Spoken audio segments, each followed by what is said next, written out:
লেবাননে ইসরায়েলি হামলার জেরে ফের হরমুজ প্রণালী বন্ধ করে দিয়েছে ইরান।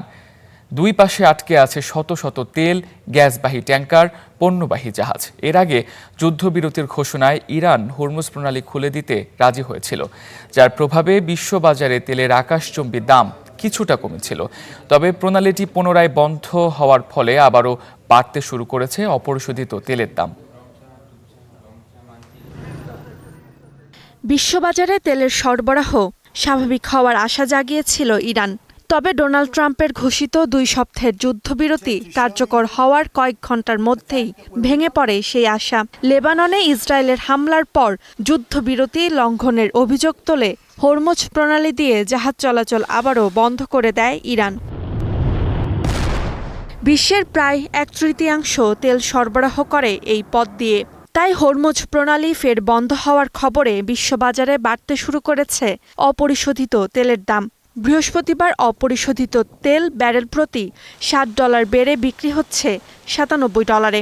বুধবার এই দর নেমেছিল সর্বনিম্ন $90। এর আগে 7 এপ্রিল যুদ্ধবিরতি ঘোষণার পর প্রায় 16% পর্যন্ত কমেছিল অপরিশোধিত তেলের দাম। কিন্তু হরমুজ প্রণালীতে জাহাজ চলাচল বন্ধ হওয়ায় সেই স্বস্তি আর বেশিক্ষণ টেকেনি। লেবাননে হামলার পর ইরান পরীক্ষামূলকভাবে 2টি তেলবাহী ট্যাঙ্কার পার হওয়ার অনুমতি দেয়। তবে অল্প সময়ের মধ্যেই সেই সিদ্ধান্ত বদলায় তেহরান, যার ফলে শত শত তেল ও গ্যাসবাহী ট্যাঙ্কার ভারত মহাসাগরে আটকে থাকায় নতুন করে আতঙ্ক ছড়িয়ে পড়ে বাজারে। বিশেষজ্ঞরা বলছেন, হরমুজ প্রণালী দিয়ে স্বাভাবিক জাহাজ চলাচল শুরু হতে আরও কয়েক সপ্তাহ সময় লাগতে পারে।